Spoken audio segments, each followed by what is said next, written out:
Pahala sholat kita dapatnya di akhirat. Sekali menunaikan sholat dapat 10 poin. Itu ada di Quran surah ke-6 Al-An'am di ayat 160. Man jaa bil hasanati falahu asyru amthaliha. Siapa yang mengerjakan perbuatan hasanah, perbuatan baik yang punya nilai pahala, maka diberikan nilainya 10. Di dalam Al-Quran sholat itu disebut dengan hasanah, perbuatan baik yang punya nilai pahala. Itu ada di Quran surah ke-11 Hud di ayat yang ke-114. Aqimis salata tarafain nahar wa zulafan minal lail innal hasanati yudhibnas sayyiat. Tunaikan salat di pembuka siang sampai akhirnya, sampai ketemu malam. Jadi dari subuh, zuhur, asar, maghrib sampai ke isya. Semua salat itu kata Allah disebut dengan hasanat. Innal hasanat. Hasanat jama' dari hasanah. Jadi salat disebut dengan hasanah. Kalau kita menunaikan salat di Al-An'am ayat ke-160, maka diberikan poin. Poinnya namanya ajrun. Ya, kita sebut dengan pahala. Pahala itu bahasa Qur'annya ajrun. Di Quran surah At-Tin, lahum ajrun ghairu mamnun. Begitu kita mengerjakan amal soleh, maka diberikan pahalanya. Perbuatan amal solehnya disebut dengan hasanah, pahalanya disebut dengan ajrun. 10 itu ngitungnya bukan begini, bukan 1, 2, 3, 4, itu terlalu sedikit. Di hadis Muslim, ukuran 1 keduanya 500 tahun. 2 ketiganya 500 tahun, 3 keempatnya 500 tahun. Jadi sekali kita menunaikan sholat 10 nilainya, setiap 10 itu 1 keduanya 500 tahun, 2 ketiganya 500 tahun. Kalau ditunaikan di masjid, ya, ditunaikan di masjid, nanti dapat lagi tambahan pahalanya. Baru masuk datang ke masjid dengan niat sholat, bukan yang lain ya. Kan ada orang yang kadang ke masjid niatnya tidak sempurna ibadah, mungkin janjian ketemu teman. Ya, akhi, bro, ketemuan yuk. Ya, di mana? Di Pondok Indah aja, sambil sholat zuhur. Sambil sholat zuhur. Jadi sholatnya sambil, ya, nyambi itu. Ya, substansinya mau ketemu kan? Agenda intinya ketemuan. Sambil sholat zuhur. Nah, kalau kita niatkan mutlak untuk ibadah, apapun itu, mau sholat, mau baca Quran, mau i'tikaf, itu baru datang, baru menginjakkan masjid, masuk dengan kaki kanan, baru datang, itu sudah dicatatkan 25 kebaikan. Belum apa-ngapain. Jarak 1 keduanya tadi 500 tahun, 2 ketiga 500 tahun.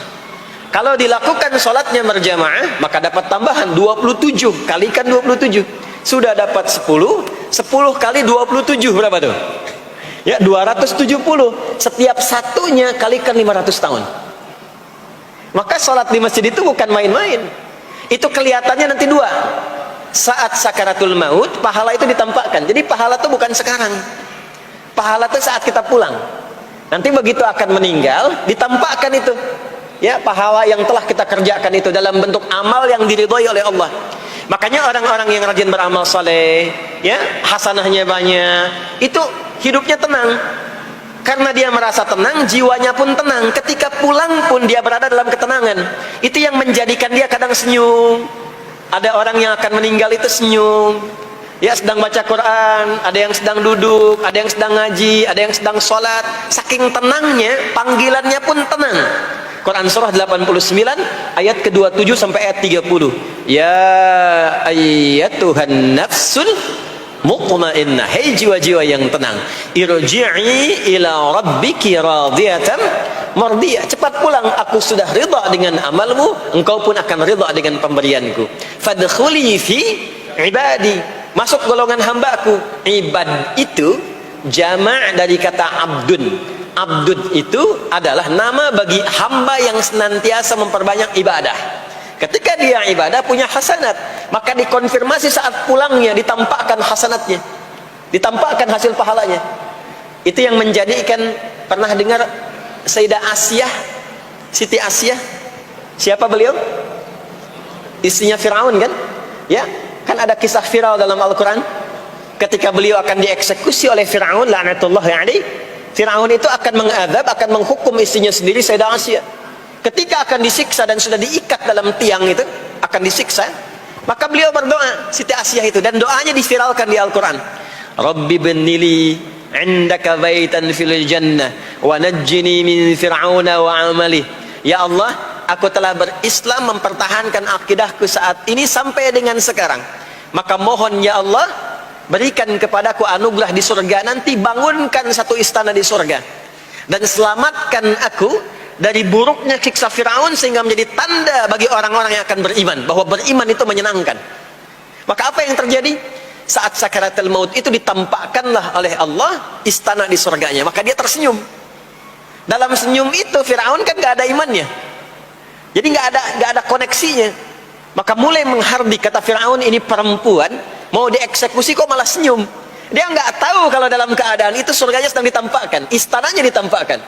Maka meninggallah beliau dalam keadaan sedang menatap istana surganya, ya, dan berhasil wafat dalam husnul khatimah. Dan Firaun tidak mencelakai, tidak menghukum, tidak menyiksa beliau itu kecuali dalam keadaan sudah wafat, ya, ini tak terasa lagi.